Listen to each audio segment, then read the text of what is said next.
Comets are chaos. They tumble, they fragment, they spray material in every direction, like cosmic sprinklers. So when Harvard's Avi Loeb announces that 3I Atlas is projecting a 500,000 kilometer focused beam directly at the sun, exactly 24 hours before Earth flyby, you should feel a chill. Because focused means intent. Collimated means engineering. And 500,000 kilometers means this isn't a fluke of ice physics. The 15th anomaly has leaked, and it's the kind of data that makes careers or destroys them. NASA remains quiet. The math remains impossible. And we remain in the dark about what's really approaching. I'll show you the evidence, break down the physics, and explain why this moment might be bigger than we're being told. You'll want to stay close as 3I Atlas draws near. Hit subscribe and stick with us so you're here when Atlas reveals what it really is in the next 24 hours. The cosmos keeps its secrets close, but we're about to uncover them together. Right now, at this very moment, something is hurtling toward us through the darkness between stars. The object is called 3I Atlas, and in roughly 24 hours it will make its closest approach to Earth. You might think this is just another comet, another chunk of ice and rock doing what comets do. But here's the thing that should keep you up tonight.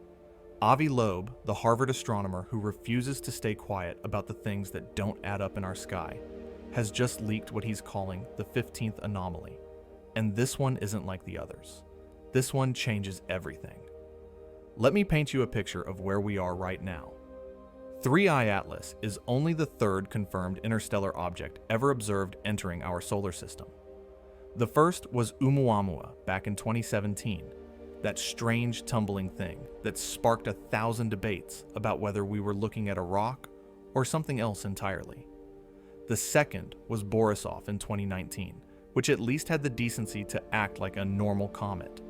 But now we have Atlas, and it's been getting brighter and greener as it approaches, glowing with an intensity that has telescopes all over the world trained on its path.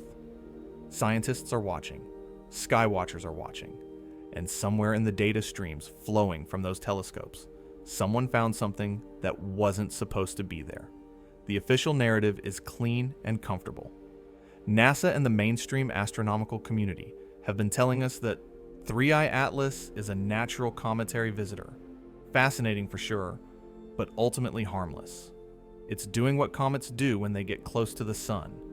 The ice heats up, gases escape, you get a nice tail, maybe some jets of material spraying out from the surface. Science as usual, except that's not the whole story anymore. Because Avi Loeb and a network of analysts who've been poring over the data have started asking questions that make the comfortable narrative crack at the edges. They're seeing patterns that shouldn't exist, behaviors that don't match what we know about how comets work. And now, with this 15th anomaly, they're claiming something much stranger is happening out there in the dark. So what is this anomaly? What could possibly be so shocking that it would make seasoned astronomers stop and reconsider everything they thought they knew about this object? The claim is this: Atlas is projecting a focused beam, a collimated stream of material stretching 500,000 kilometers long, pointing directly back at the sun, not spreading out like smoke from a campfire, not dispersing into space like every other comet plume we've ever observed. A beam. Focused. Narrow. Impossibly long. To give you some context, 500,000 kilometers is more than the distance from Earth to the Moon. This alleged structure would span a gulf wider than the space between us and our closest celestial neighbor. That's not a little jet of gas escaping from a warming ice patch. That's something else entirely. Now I need you to understand something important before we go any further. This 15th anomaly claim is not published in mainstream scientific literature. It exists in the space between raw observational data and peer-reviewed consensus, in the territory where interpretation meets speculation. Mark it as what it is: a controversial reading of telescope data that some scientists find compelling and others dismiss as artifact or misunderstanding. But here's why we're talking about it anyway. Because even the skeptics are intrigued. Even the people who think this is probably nothing are looking at their screens and wondering how to explain what they're seeing. The math doesn't work for a normal comet. The geometry is wrong. The timing is too coincidental. Weeks after perihelion, the point where Atlas swung closest to the sun and should have been doing its most dramatic outgassing, and just before its closest approach to Earth, this beam structure appears in the data. Either we're witnessing an incredibly rare natural phenomenon that pushes the boundaries of known physics, or we're looking at something that breaks the rules entirely. The stakes here are bigger than one weird object flying past Earth. If this beam is real and described accurately, it represents something orders of magnitude stranger than typical comet behavior. Comet jets spread out. They diffuse. They follow predictable patterns based on thermal physics and pressure gradients. They don't maintain tight collimation across distances that dwarf planetary spacing. This isn't just unusual, it's impossible according to everything we understand about how sublimating ice behaves in the vacuum of space. And yet, there it is in the data.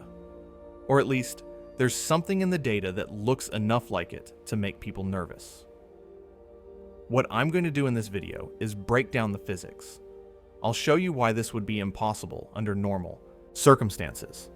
We'll examine what the respected mainstream science says about Atlas and why most astronomers still think this is just a comet doing comet things.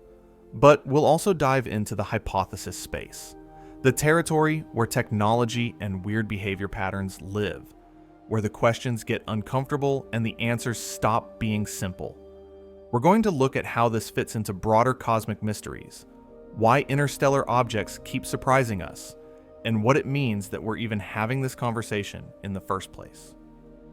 So here's the core question that will drive everything we discuss for the next hour. Is 3i Atlas just an unusual comet? One more data point in the expanding catalog of things we don't fully understand about how ice and rock behave when they come from between the stars? Or are we witnessing something that challenges our fundamental assumptions about what interstellar visitors can be? 24 hours from now, this object will be at its closest point to Earth. The countdown is almost over, and we still don't know what we're looking at. Let's talk about what this alleged beam actually is, or at least what the people analyzing the data claim it to be. Because if you're going to understand why this is so dramatic, why it's causing arguments in astronomy departments and lighting up message boards full of people who track weird stuff in the sky, you need to grasp the sheer scale and strangeness of what's being described. This isn't a little puff of gas. This isn't your standard comet doing its thing. This is something that defies the basic physics we use to understand how comets work. The claim describes a collimated sunward stream, hundreds of thousands of kilometers long. Collimated means focused, confined to a narrow angle rather than spreading out in all directions. The structure allegedly maintains this focus across a distance greater than the span between Earth and Moon. Now, if you know anything about comet physics, alarm bells should already be ringing in your head. Comets don't do this. When a comet gets close to the sun and starts heating up, the ice on its surface and just beneath sublimates, turning directly from solid to gas without passing through a liquid phase. This gas escapes, carrying dust particles with it, forming jets and plumes that shoot out from active areas on the comet's surface. But here's the key point. These jets spread out. They disperse. They follow the natural tendency of gas under pressure to expand into the vacuum of space. Within a short distance, maybe a few thousand kilometers at most, these jets have spread into broad fans or merged into the general hazy envelope called the coma that surrounds the nucleus. So let me give you an analogy that makes this clearer. Think of a typical comet jet as smoke rising from a campfire. It starts as a thin column right at the source, but within seconds it's spreading out, mixing with the air, diffusing into a broad cloud. You can't make campfire smoke travel in a straight, narrow beam for hundreds of meters no matter what you do. The physics just doesn't allow it. But the alleged Atlas beam would be like taking that campfire smoke and somehow making it travel in a laser straight line, for a distance equivalent to traveling from New York to Los Angeles, then doing it again, then doing it 5 more times. It's not just unusual, it's a violation of how we understand gases behave. The numbers make this even more striking.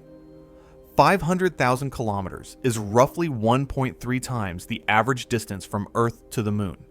To put that in perspective, if you could drive a car at highway speed toward the Moon, it would take you about 6 months of continuous driving to get there. This beam structure spans a distance even greater than that, and it's allegedly maintaining a collimation angle of somewhere between 6 and 8 degrees, meaning the beam doesn't spread out much even across all that distance. Do the geometry in your head. A 6-degree spread over 500,000 kilometers is tight, really tight, unnaturally tight for thermal sublimation processes. Many of the people pushing this anomaly narrative argue about statistical probabilities. They stack up the improbabilities. The odds of a comet naturally producing such a narrow, long-lived, well-collimated jet are astronomically low. The odds of it pointing exactly back at the sun rather than at some random angle are small. The odds of this happening with an interstellar object right when it's making a close pass by Earth stretch coincidence to the breaking point. Add them all up and you get numbers that make people uncomfortable. But here's where we have to be careful. Probabilities in astronomy are tricky. Space is big. Objects are numerous.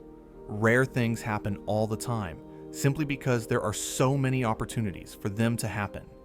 Saying something is unlikely isn't the same as saying it's impossible or artificial. So what are the alternative explanations that mainstream science offers?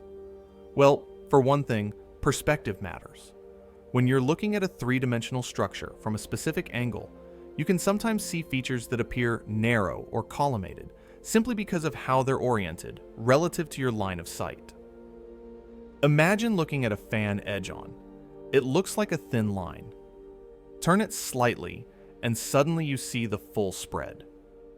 Some scientists suggest that what looks like a beam might actually be a more typical jet structure that happens to be aligned almost perfectly with our viewing angle, creating an optical illusion of extreme collimation. It's a reasonable explanation, though it requires its own set of coincidences to work. Another possibility involves rotation. Comets spin, sometimes in complex ways, and their jets can sweep around like lighthouse beams as the nucleus rotates. If you catch a jet at just the right moment in its rotation cycle, and if dust grains along the jet's path are reflecting sunlight in particular ways, you might see features that appear more dramatic or structured than they really are. Processing artifacts are another concern. When you take telescope data and process it through various filters and enhancement algorithms to bring out faint features, sometimes you create structures that weren't really there in the raw data. You amplify noise. You connect dots that shouldn't be connected. Every astronomer who's worked with image processing knows this hazard. But even accounting for all these alternative explanations, something interesting is happening with Atlas. The data shows structures that are at minimum unusual and at maximum physics defying. Whether you interpret those structures as a focused beam or as some combination of perspective effects and optical artifacts, the fact remains that this object is producing observational signatures that don't fit neatly into our standard comet categories. And that brings us to the edge of a precipice.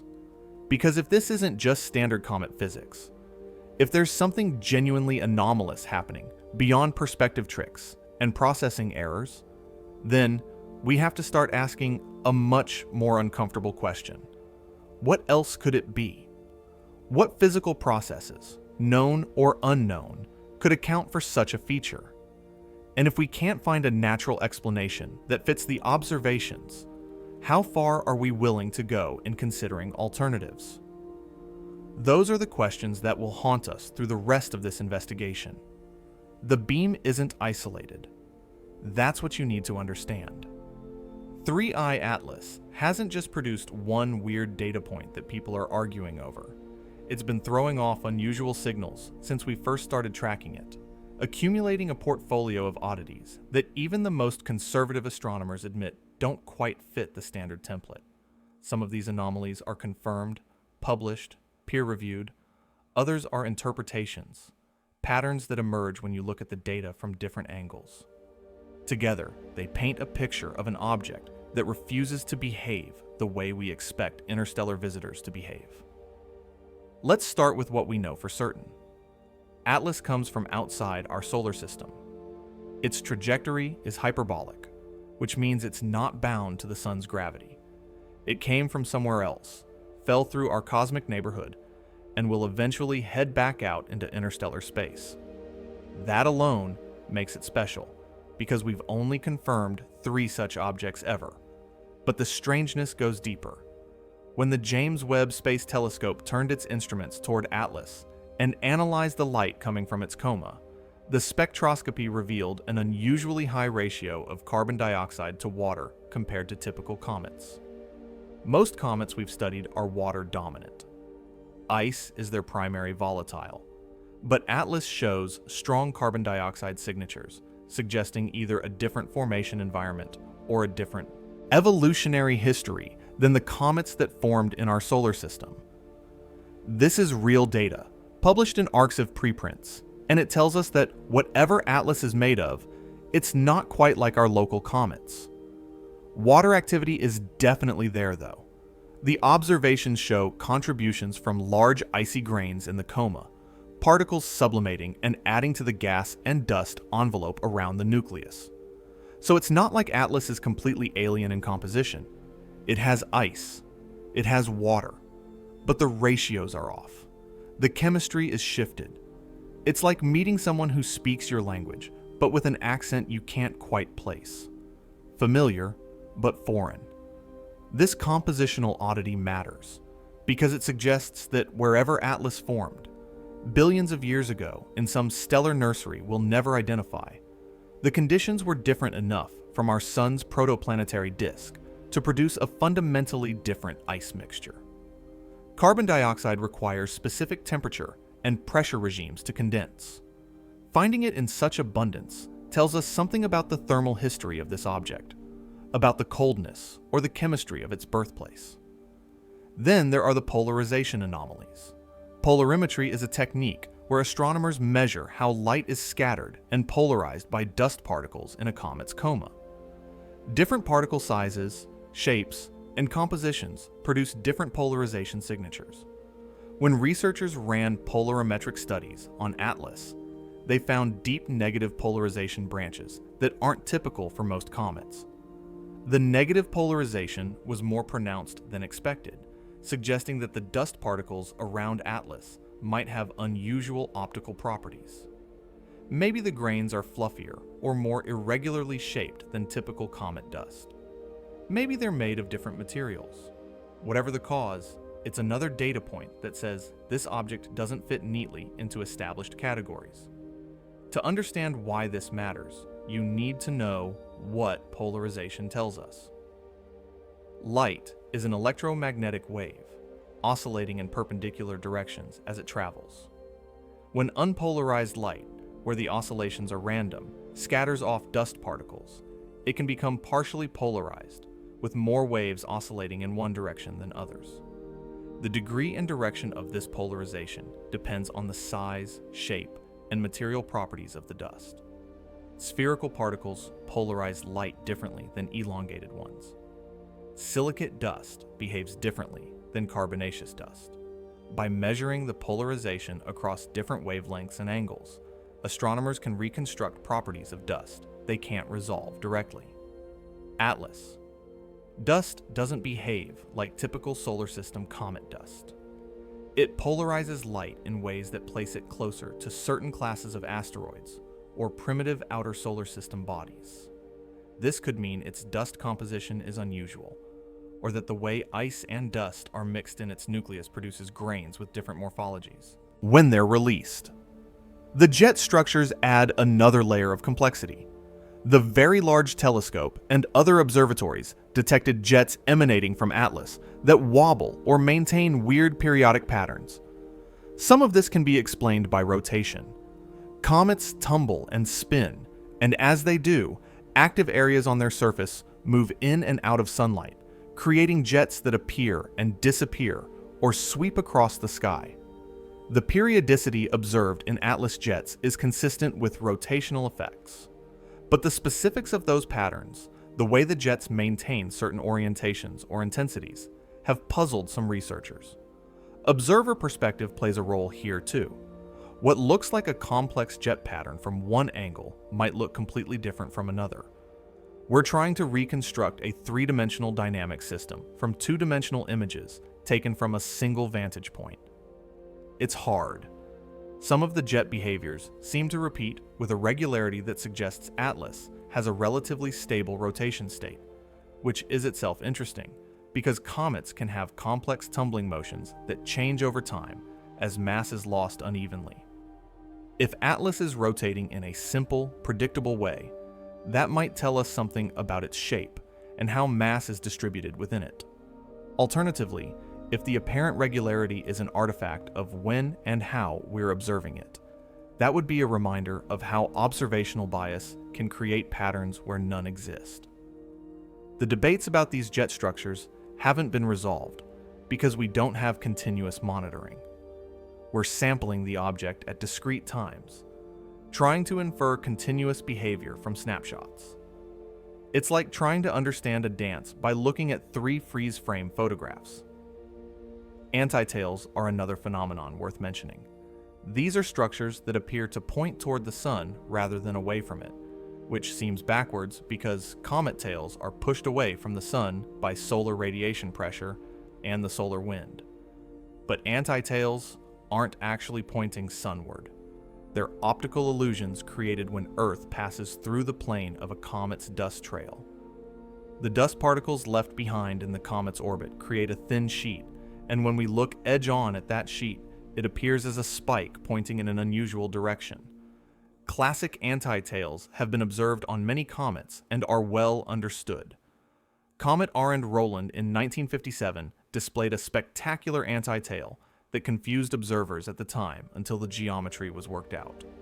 But the beam description that's being floated for Atlas goes beyond typical antitail geometry. It's described as more focused, longer lasting, and more dramatically collimated than a simple dust trail alignment effect. Whether that description is accurate or an overinterpretation remains contested. The distinction matters because antitails are passive structures. They're just dust sitting in orbit, illuminated from a particular angle. They don't require any special physics beyond orbital mechanics and light scattering. But if the Atlas beam is something else, if it's an active feature produced by ongoing processes rather than leftover debris, then we need a different explanation. The challenge is that from Earth, distinguishing between these scenarios requires precise measurements of the feature's position, motion, and brightness over time. Does it move with the comet or sit fixed in space? Does it fade as the comet moves away from the alignment geometry, or does it persist? These are the kinds of observations that can separate a passive dust trail from something more active, but they require sustained monitoring that isn't always available. As Atlas approached and passed perihelion on October 29th, its glow changed color and intensity. It brightened. It shifted toward greener hues, a sign of carbon-based molecules fluorescing under solar radiation. This is dynamic physics in action. Volatile ices heating and releasing gases that glow in characteristic wavelengths. Nothing about this color change violates known physics. It's exactly what you'd expect from a comet ramping up its activity as it gets closer to the sun. But the intensity and specific hues have been noteworthy enough that observers have commented on how striking the changes are. Green comes primarily from diatomic carbon molecules, C2, which form when larger carbon-bearing molecules break apart in sunlight. The prominence of this green glow in Atlas reinforces the spectroscopic finding that carbon-bearing compounds are abundant, consistent with that high carbon dioxide ratio detected by Webb. So when you synthesize all these observations, what do you get? You get an object with confirmed compositional oddities published in peer-reviewed preprints. You get polarization characteristics that place it outside the usual comet taxonomy. You get jet structures that show periodicity and complexity. And layered on top of all that, you get speculative interpretations of focused beams and extreme collimation that may or may not be real. The confirmed anomalies are enough to make Atlas interesting. The speculative ones are what make it controversial.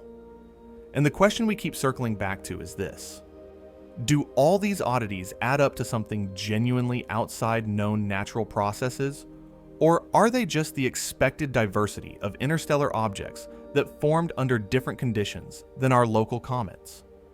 We've barely begun to build a taxonomy for interstellar visitors. We don't know what normal looks like for them yet. Our entire sample size is 3 objects.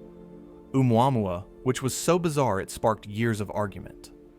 Borisov, which was reassuringly comet-like and almost boring in its normalcy. And now Atlas, which splits the difference, familiar enough to recognize as a comet, but strange enough to keep us guessing. 3 objects.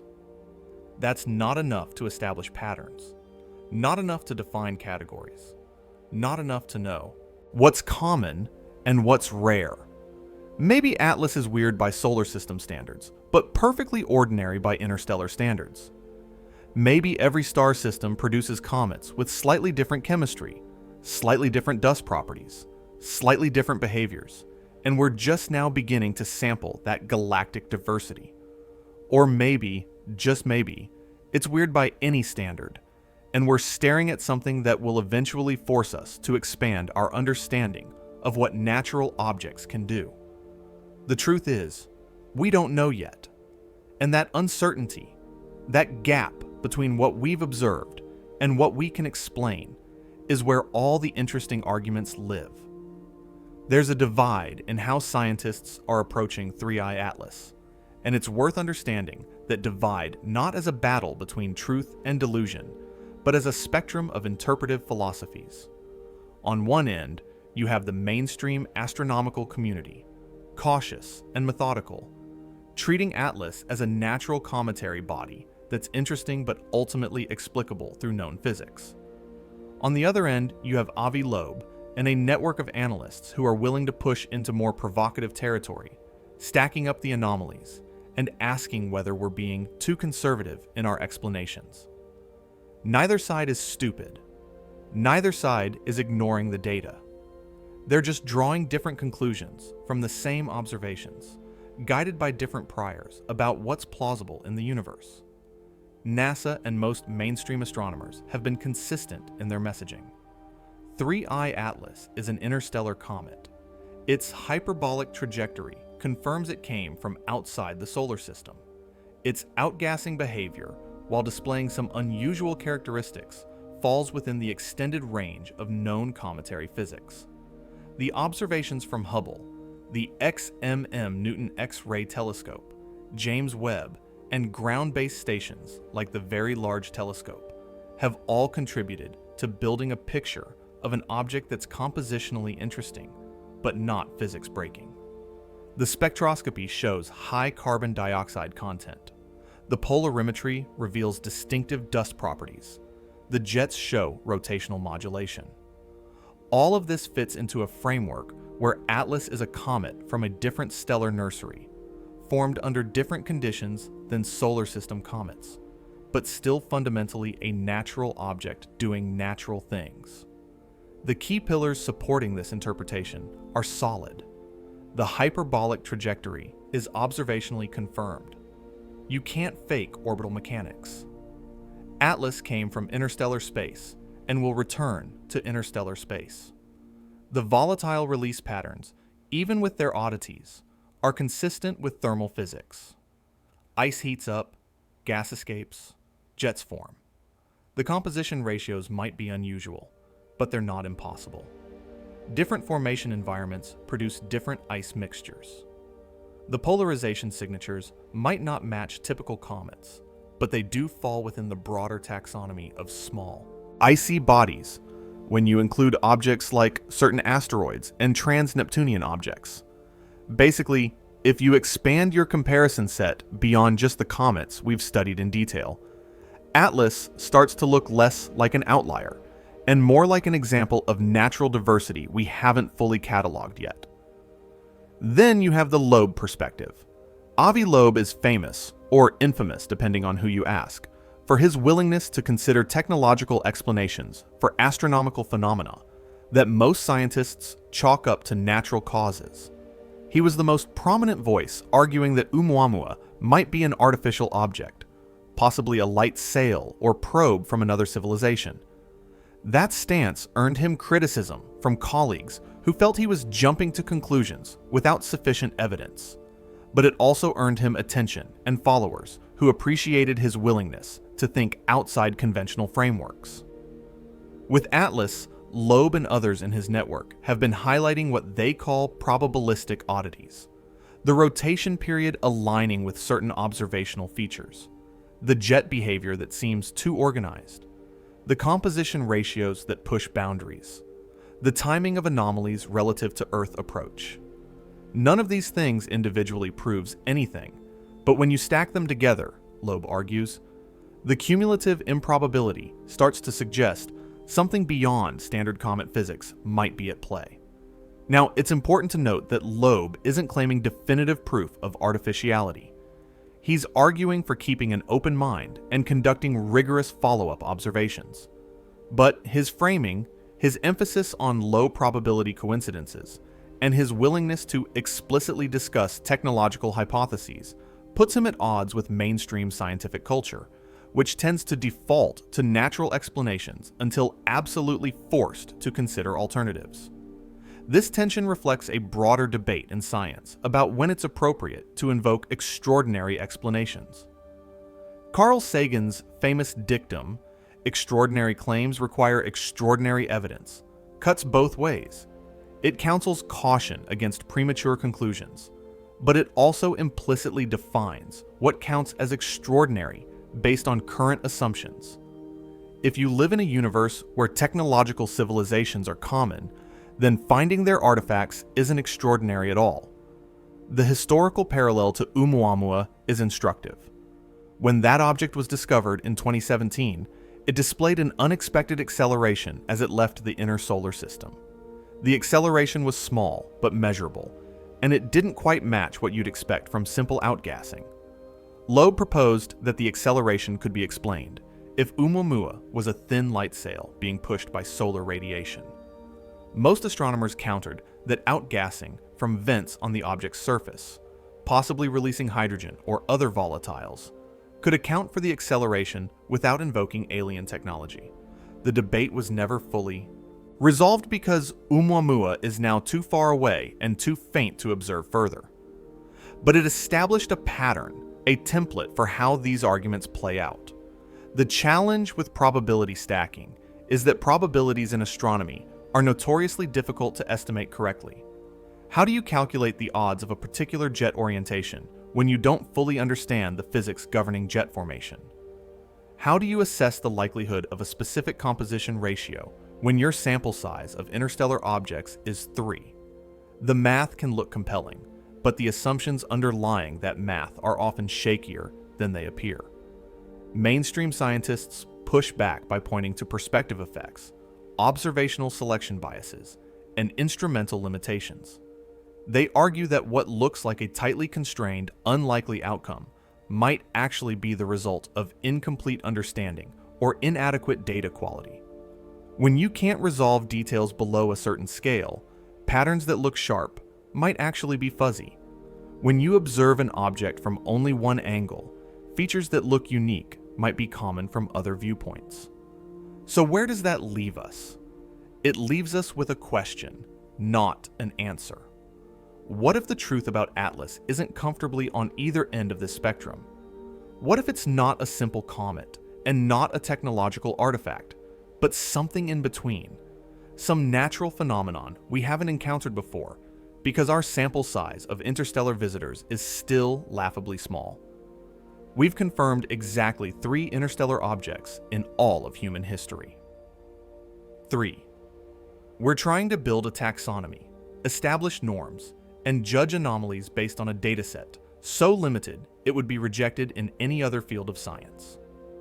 Maybe Atlas is teaching us that our categories are too narrow, our expectations too constrained by the local conditions of our solar system. Or maybe Loeb is right, and we're staring at something artificial without the courage to admit it. Either way, the debate itself is valuable because it forces us to examine our assumptions and sharpen our methods. Let's step into the territory of speculation now, but let's do it carefully. What I'm about to discuss are hypotheses, thought experiments, frameworks for thinking about what Atlas could be if the most conservative explanations don't hold up. None of this is proven. None of it should be taken as fact. But if we're going to have an honest conversation about the possibilities, we need to explore the full space of ideas, from the plausible but exotic to the outright speculative. Because the history of science is full of moments where the truth turned out to be stranger than anyone expected, and refusing to even consider unconventional explanations has sometimes delayed breakthroughs. First, let's stay in the realm of natural but rare physical regimes. Could there be exotic ice phases or unusual sublimation physics that we haven't fully characterized? Ice isn't just ice. Depending on temperature, pressure, and composition, water ice can form in multiple crystalline structures, each with different properties. Add in other volatiles like carbon dioxide, carbon monoxide, methane, and ammonia in various mixtures, and you get a complex phase space where the behavior of the material might deviate from simple predictions. It's conceivable, though not proven, that certain ice compositions or internal structures could produce more focused jets than we typically observe. Maybe the interior of Atlas has channels or voids that funnel gas in specific directions, creating collimation through geometry rather than through any active mechanism. This would still be natural physics, just physics operating in a regime we haven't studied extensively. Perspective artifact effects are worth revisiting in more detail. Imagine a fan-shaped jet that happens to be oriented almost exactly edge-on from our viewpoint. From our perspective here on Earth, that fan would appear as a narrow line or beam because we're looking down its length rather than seeing it side-on. The geometry of our observation matters enormously. We're viewing Atlas from one specific location in space at one specific time. If another observer on Mars or Jupiter were looking at the same object, they might see something completely different. The beam might not even be visible from their angle, or it might appear as a broad, diffuse plume. This is a humbling reminder that what we see is not necessarily what is, but rather what is as filtered through the constraints of our observation geometry. Now let's consider unknown astrophysical mechanisms. Space is full of phenomena that interact in ways we're still figuring out. Magnetic fields, for instance, can shape plasma flows and channel charged particles. Most comet gas is neutral, not ionized, so magnetic effects are usually weak. But near perihelion, solar radiation can ionize some fraction of the gas, creating a plasma component that could in principle interact with magnetic fields. Could such interactions, combined with the solar wind, produce structures that look narrower or more organized than typical sublimation jets? It's a stretch, but it's not impossible. Plasma physics in comet environments is an active research area, and there are still unknowns in how complex these interactions can get. Then we arrive at the technological artifact scenario. Let's be clear. There is no verified evidence that Atlas is artificial, but as a thought experiment, it's worth asking what kind of structure could create narrow directional emission across such scales.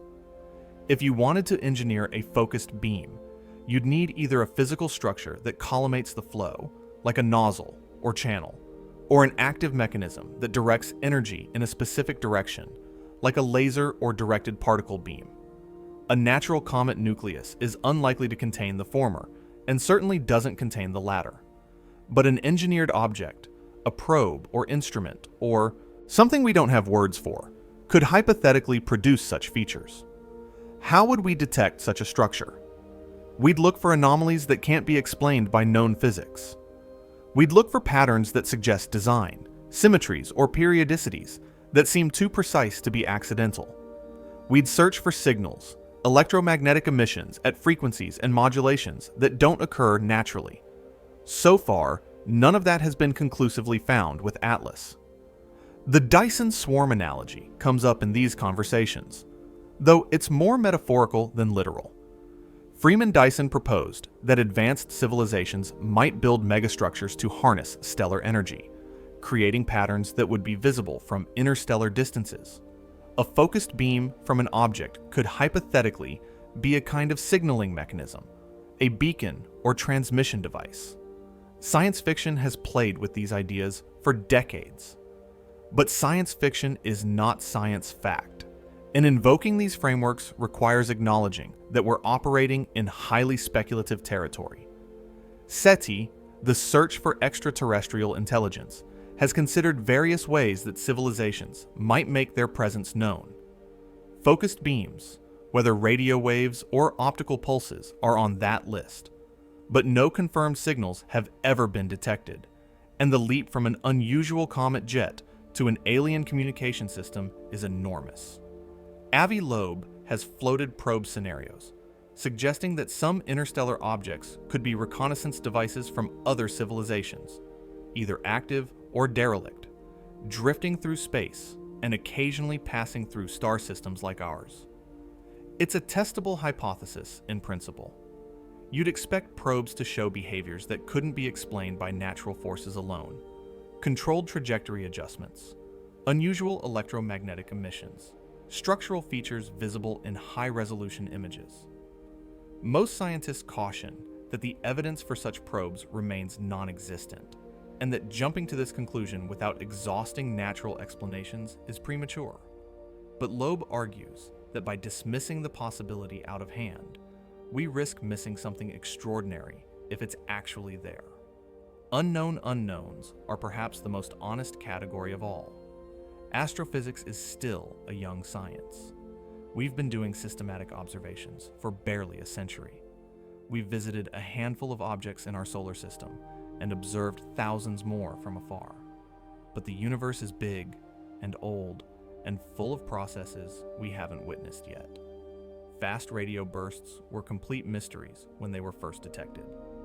We didn't even know they existed until 2007, and it took years of observation and theory work to develop plausible models involving neutron stars and magnetars. Who's to say there aren't other phenomena out there? Natural mechanisms involving plasma, magnetic fields, radiation pressure, or exotic chemistry that can produce the kinds of features we're seeing with ATLAS. Maybe in 10 years, we'll have a name for the process and a detailed understanding of the physics, and we'll look back on this moment and laugh at how confused we were. Or maybe we'll still be confused, but with better data. If not comet behavior and not artifact, then what? What sits in the middle ground? Perhaps channeled sublimation driven by internal structures we can't see. Perhaps plasma interactions amplified by unusual solar wind conditions during this particular pass. Perhaps an observational artifact we haven't identified yet. Some combination of dust scattering, imaging processing, and geometric projection that creates an illusion of collimation. The truth might be prosaic, or it might be profound. But until we have more data, better observations, and a clearer understanding of what we're looking at, all we can do is hold multiple hypotheses in mind simultaneously and wait for the universe to reveal which one survives contact with reality. In an era where we've barely scratched the surface of interstellar visitor physics, could ATLAS be the first glimpse of phenomena we didn't even know we needed to look for? 3i Atlas doesn't exist in isolation. It's part of a broader wave of discoveries that keep reminding us how little we actually know about the cosmos. the last few years have been particularly wild for astronomy, with findings that challenge models, expand categories, and force scientists to redraw the boundaries of what they consider normal. Understanding Atlas means understanding this context, the wider environment of surprise and revision that characterizes modern astronomy. Exoplanet systems have been serving up curveballs regularly. Hot Jupiters, gas giants, orbiting incredibly close to their parent stars, were themselves a shock when first discovered because our solar system doesn't have anything like them. But more recently, astronomers have found that some of these hot Jupiters have extended atmospheric tails, streams of escaping gas being stripped away by stellar radiation and winds. The models for atmospheric escape had to be updated because the observed tails were longer and more dramatic than predictions allowed. This is real science, published and verified, showing that planets can behave in ways we didn't anticipate. If gas giant planets can surprise us, why wouldn't interstellar comets? Our own solar system keeps revealing anomalies among small bodies. Oumuamua and Borisov, the two confirmed interstellar objects before Atlas, each expanded what we thought interstellar visitors could look like. Oumuamua was bizarre, tumbling, elongated, exhibiting that mysterious acceleration that still doesn't have a universally accepted explanation. Borisov was more conventional, chemically similar to solar system comets, which was almost disappointing after the strangeness of Oumuamua. Now Atlas arrives with its own mix of familiar and strange, and the pattern suggests that interstellar objects might span a wider range of properties than we initially imagined. Maybe every interstellar visitor will teach us something new because they're sampling from formation environments scattered across the galaxy, each with different conditions and compositions. X-ray observations are opening new windows on comet physics.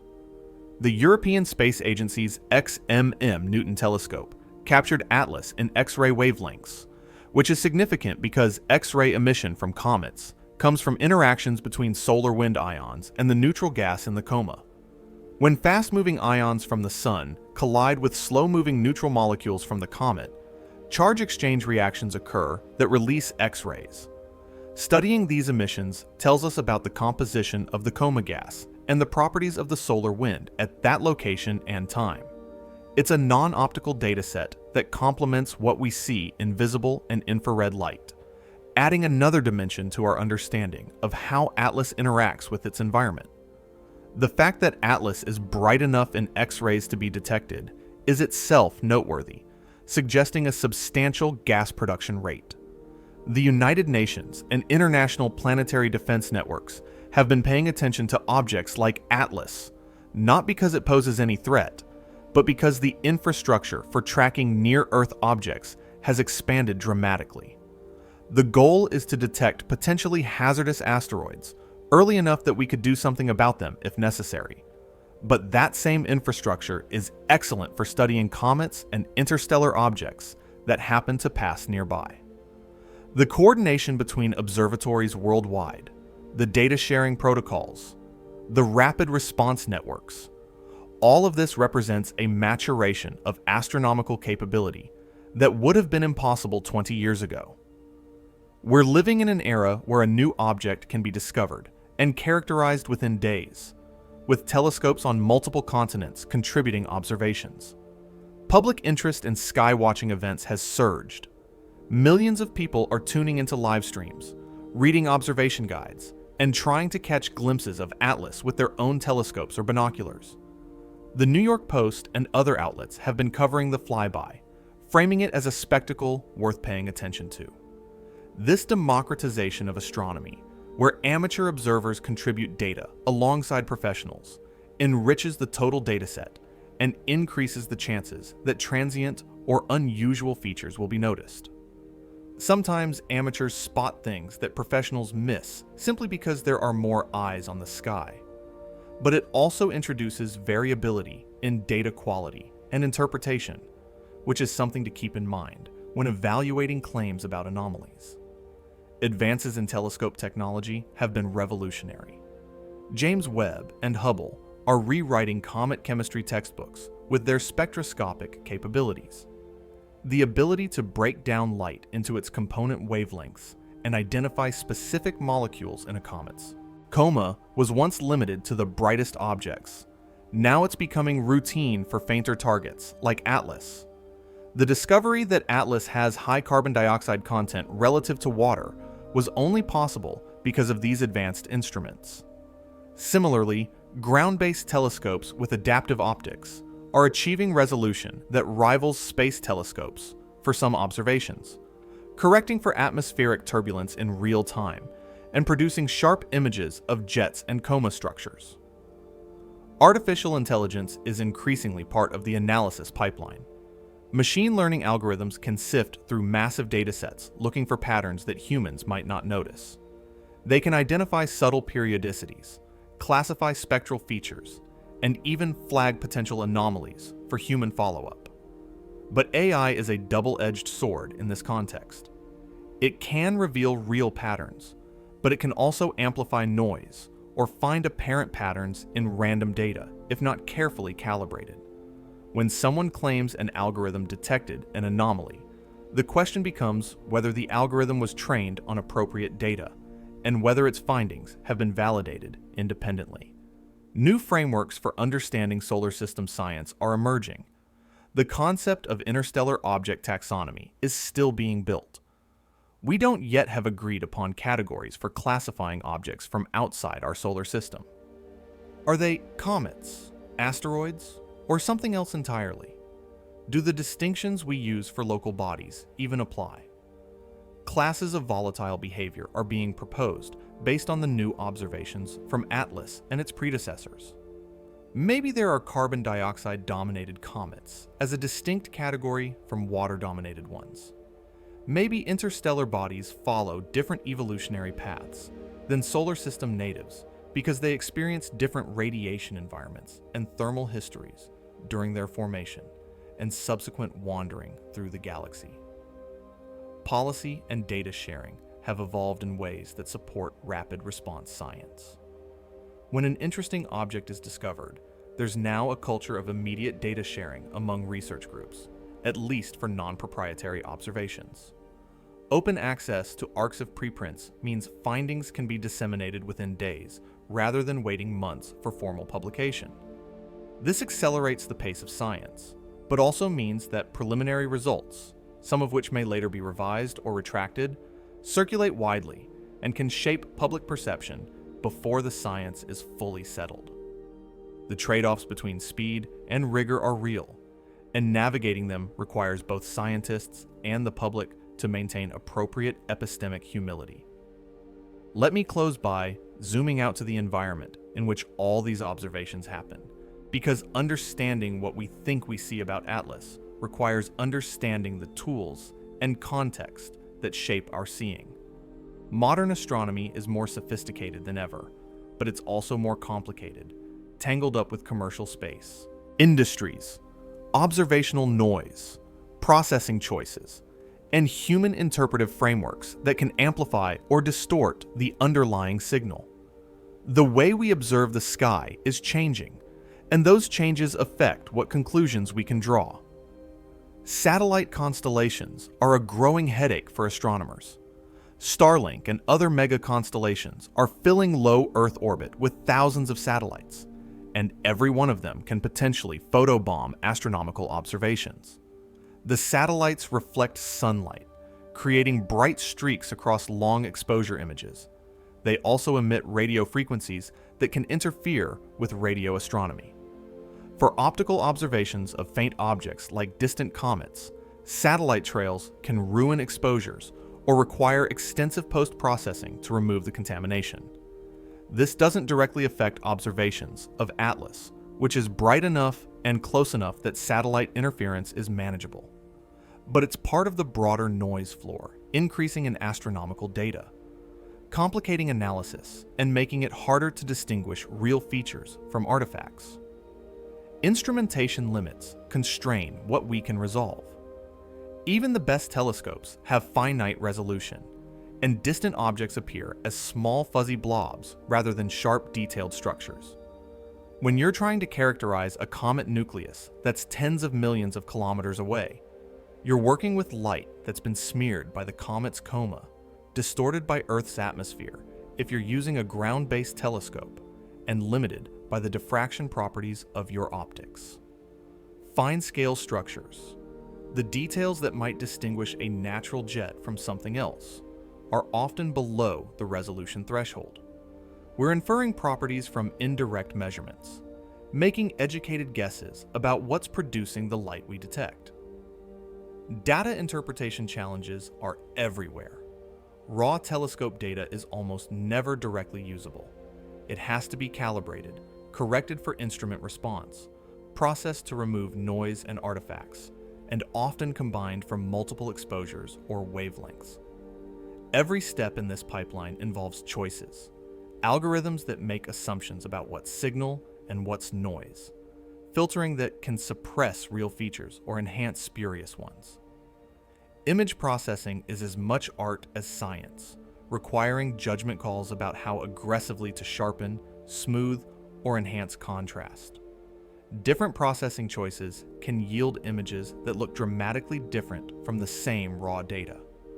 When someone claims to see a beam in processed images of Atlas, the question is whether that beam is present in the raw data, or whether it's an artifact of the processing pipeline. Scientific culture influences how findings are presented and interpreted. Mainstream astronomy has strong norms favoring conservative interpretation. The incentive structure rewards being right more than being bold. A scientist who proposes a radical interpretation and turns out to be wrong suffers reputational damage, whereas a scientist who sticks to conventional explanations is safe even if ultimately incomplete. This creates a bias toward incrementalism, which is healthy for avoiding false positives but can also delay recognition of genuinely novel phenomena. Avi Loeb's willingness to buck this trend is either refreshing or reckless depending on your perspective, and the community's reaction to his ideas reflects this cultural tension. Citizen science has boomed with the availability of powerful amateur equipment and online communities. Amateur astronomers can now do observations that would have been professional-grade work 50 years ago. They share data, coordinate observation campaigns, and contribute valuable measurements. But amateur data often lacks the rigorous calibration and error analysis that professional observations include. An amateur might report seeing a feature that a professional can't confirm because the amateur's telescope or processing introduced artifacts. This doesn't mean amateur contributions are worthless. Far from it. But it does mean that claims based on amateur data need careful vetting before being accepted as definitive. Policy and public perception interact in complex ways. Government space agencies like NASA are cautious about how they communicate findings, especially for topics that touch on the possibility of extraterrestrial intelligence or threats to Earth. The official messaging tends to be measured, emphasizing what's known for certain and downplaying speculation. This can frustrate people who want more transparency or who suspect information is being withheld. But it also reflects a reasonable concern about not alarming the public with preliminary or uncertain findings that might later be debunked. The balance between openness and responsibility is hard to strike, and different stakeholders have different preferences for where that balance should lie. Artificial intelligence in astronomical analysis is powerful but imperfect. AI can find patterns in massive datasets that humans couldn't possibly detect manually. It can classify millions of objects, identify rare events, and suggest connections between disparate observations. But AI is only as good as its training data, and it can confidently report patterns that don't actually exist if it's been trained on biased or insufficient samples. When an AI flags something as anomalous, that's a starting point for investigation, not a conclusion. Human judgment is still essential to evaluate whether the AI's finding is meaningful or spurious. Space weather and cosmic rays add another layer of noise. High-energy particles from the sun or deep space can hit telescope detectors, creating bright spots or streaks that look like astronomical objects or features. During periods of high solar activity, this contamination increases. Cosmic ray hits can be filtered out in post-processing, but sometimes they slip through, and occasionally they overlap with real structures in confusing ways.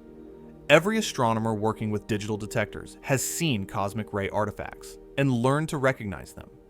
But in complex images with lots of real structure, distinguishing cosmic rays from genuine features can be difficult. Science literacy gaps affect how the public interprets findings. Most people don't have training in statistics, probability, or astrophysics, which makes it easy to misunderstand what scientific papers are actually claiming. A paper that says a feature is statistically significant at 3 sigma, meaning there's about a 1 in 300 chance it's a random fluctuation, might be reported in popular media as definitive proof of something, when in fact it's just moderately strong evidence that requires confirmation. The difference between evidence and proof, between correlation and causation, between hypothesis and theory. These distinctions matter enormously in science, but often get flattened in translation to public discourse. Interpreting deep space objects is as much about our tools and biases as it is about the objects themselves. 3I Atlas challenges us to refine both. It forces us to confront the limits of our observational capabilities, the assumptions baked into our physical models, and the cultural norms that guide scientific inference. Whether the beam is real or artifact, whether Atlas is comet or something stranger, the process of investigation reveals as much about us as it does about the object. We're pattern-seeking creatures trying to make sense of ambiguous data collected with imperfect instruments through the lens of incomplete theories. Sometimes we're brilliant at it. Sometimes we fool ourselves. The history of astronomy is full of both triumphs and mistakes, and the only way forward is to keep observing, keep questioning, and keep refining our methods. In 24 hours, Atlas will be at its closest. The countdown is over. But the mystery, the real mystery of what we're capable of seeing and understanding when something genuinely unusual crosses our sky, that mystery might just be beginning.